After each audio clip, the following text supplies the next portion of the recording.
할머니가 읽어주는 하나님 말씀, 쉬운 성경, 요한복음 11장. 나사로라고 하는 사람이 병이 들었습니다. 나사로는 마리아와 마리아의 언니 마르다와 함께 베단이라는 마을 사람이었습니다. 마리아는 주님께 향유를 붓고 자기의 머리카락으로 주님의 발을 씻어 주었던 바로 그 여인입니다. 마리아의 오빠 나사로가 병이 든 것입니다. 나사로의 여동생 마리아와 마르다는 예수님께 사람을 보내 주님께서 사랑하시는 이가 병이 들었습니다 라고 전했습니다. 예수님께서 이 말을 듣고 말씀하셨습니다. 이 병은 죽게 될 병이 아니라 하나님의 영광을 위한 것이다. 이 병으로 말미암아 하나님의 아들이 영광을 얻을 것이다. 예수님께서는 마르다와 마리아 그리고 오빠 나사로를 사랑하셨습니다. 하지만 예수님께서는 나사로가 병들었다는 말을 듣고도 지금 계신 곳에서 이틀을 더 지내셨습니다. 이틀 후 예수님께서는 제자들에게 다시 유대 땅으로 가자고 말씀하셨습니다. 제자들이 예수님께 말했습니다. 하지만 선생님, 방금 전에 유대인들이 주님을 돌로 쳐 죽이려고 하였는데 다시 그곳으로 가려고 하십니까? 예수님께서 대답하셨습니다. 하루 중 낮이 12시간이나 되지 않느냐? 사람이 낮에 걸어 다니면 그는 이 세상의 빛을 보기 때문에 넘어지지 않는다. 그러나 밤에 걸어 다니면 그 사람 속에 빛이 없으므로 넘어진다. 예수님께서 이 말씀을 하신 후에 이렇게 덧붙이셨습니다. 우리 친구 나사로가 깊이 잠들었으니 그를 깨우러 가야겠다. 그러자 제자들이 말했습니다. 주님, 나사로가 잠들었다면 낫게 될 것입니다. 예수님께서는 나사로가 죽은 것에 대해 말씀하셨지만 예수님의 제자들은 나사로가 정말로 잠을 자고 있는 것으로 생각했습니다. 그때 예수님께서 분명히 말씀하셨습니다. 나사로가 죽었다. 하지만 너희를 위해서는 내가 거기에 있지 않았던 것이 기쁘다. 이것은 너희들이 믿을 수 있도록 하기 위함이다. 그러나 이제 나사로에게 가자. 그때 디두모라는 별명을 가진 도마가 다른 제자들에게 우리도 주님과 함께 죽으러 가자고 말했습니다. 예수님께서 나사로가 있는 곳에 도착했습니다. 그때 나사로는 이미 죽어 무덤 속에 있은 지 4일이나 되었습니다. 베다니는 예루살렘에서 약 3km 조금 못 되는 곳에 있었습니다. 많은 유대인이 오빠를 잃은 마르다와 마리아를 위로하러 두 자매에게 왔습니다.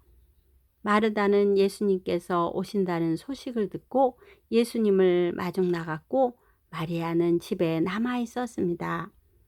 마르다가 예수님께 말했습니다. 주님께서 여기 계셨더라면 제 오빠가 죽지 않았을 것입니다. 그러나 지금이라도 주님께서 하나님께 구하시는 것은 무엇이든지 하나님께서 주시리라는 것을 알고 있습니다. 예수님께서 말씀하셨습니다. 내 오빠가 다시 살아날 것이다. 마르다가 대답했습니다. 마지막 날에 있을 부활 때 제 오빠가 다시 살아난다는 것을 제가 압니다. 예수님께서 마르다에게 말씀하셨습니다. 나는 부활이요 생명이다. 나를 믿는 사람은 설령 죽는다 해도 살 것이며 살아서 나를 믿는 사람은 그 누가 되었든지 결코 죽지 않을 것이다. 내가 이것을 믿느냐? 마르다가 대답했습니다. 네, 주님. 저는 주님께서 그리스도이시며 세상에 오시기로 한 하나님의 아들이심을 믿습니다. 마르다는 이 말을 하고는 집으로 돌아갔습니다. 마르다가 마리아를 따로 불러내어 말했습니다. 선생님이 여기 오셔서 너를 찾으셔. 마리아는 이 말을 듣자마자 바로 일어나 예수님께로 갔습니다. 예수님께서는 마을로 들어오지 않으시고 그때까지 줄곧 마르다를 만났던 곳에 계셨습니다. 마리아와 함께 집에 있으면서 마리아를 위로하던 유대인들은 마리아가 일어나 황급히 나가는 것을 보았습니다.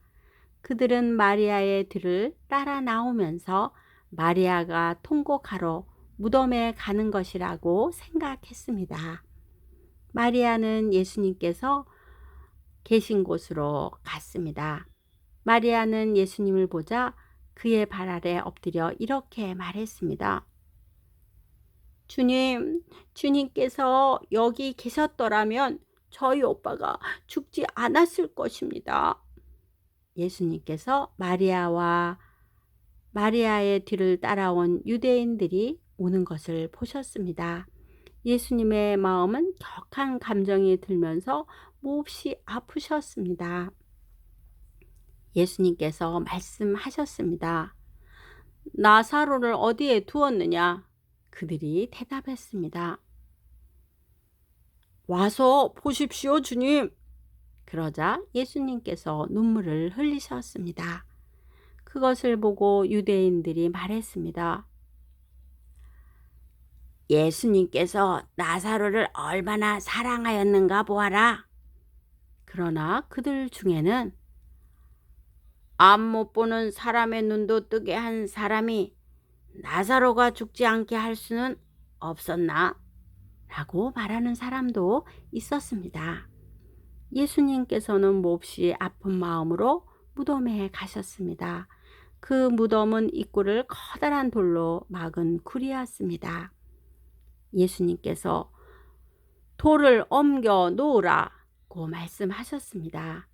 죽은 나사로의 여동생 마르다가 예수님께 말씀드렸습니다. 주님, 오빠가 죽어 무덤에 있은 지 이미 사흘이나 되어 냄새가 심하게 납니다. 예수님께서 마르다에게 말씀하셨습니다. 내가 믿으면 하나님의 영광을 볼 것이라고 내가 너에게 말하지 않았느냐? 그래서 사람들이 입구에서 돌을 옮겨 놓았습니다. 그때 예수님께서는 고개를 들어 하늘을 보시며 말씀하셨습니다.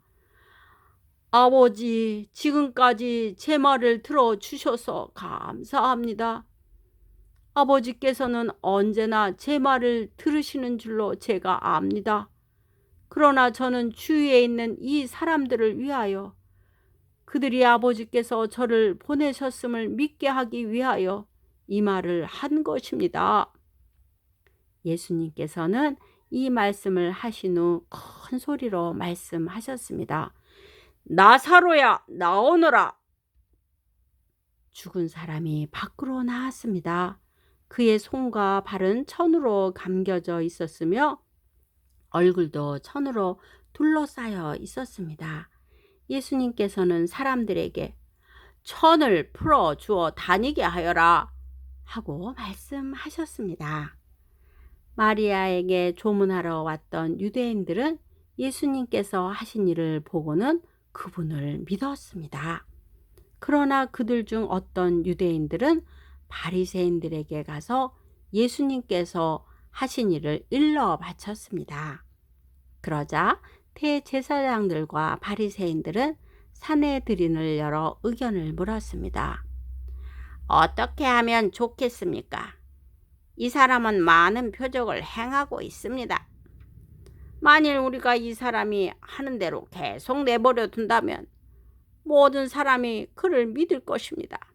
그러면 로마 사람들이 와서 우리 땅과 민족을 모두 빼앗아 버릴 것입니다. 그들 중에 가야바라는 한 사람이 있었습니다. 가야바는 그 해의 대제사장이었습니다. 가야바가 이렇게 말했습니다. 여러분들은 아무것도 모르시는군요. 민족 전체가 멸망당하는 것보다 한 사람이 백성을 위하여 죽는 것이 더 낫다는 사실을 깨닫지 못하십니까? 이 말은 가야바가 스스로 한 말이 아니었습니다. 그는 그 해의 대제사장이었으므로 예수님께서 유대 민족을 위해 죽게 될 것을 예언한 것이었습니다. 가야바는 예수님께서 유대 민족만 아니라 사방에 흩어져 있는 하나님의 자녀들을 하나로 만들기 위해 죽으실 것을 예언한 것입니다. 그날 이후 유대의 지도자들은 예수님을 죽일 계획을 세우기 시작했습니다. 예수님께서는 더 이상 유대인들이 있는 곳에 공공연히 다니지 않으셨습니다. 예수님께서는 그곳을 떠나 광야 근처에 있는 에브라임이라는 마을로 가서 제자들과 함께 거기서 지내셨습니다. 유대인의 명절인 유월절이 가까이 다가왔습니다. 유월절이 되기도 전에 많은 사람들이 자신을 깨끗하게 하기 위해 시골에서 예루살렘으로 올라왔습니다. 사람들은 부지런히 예수님을 찾았습니다. 그들은 성전 뜰에 서서 서로 물었습니다. 당신들 생각은 어떻소?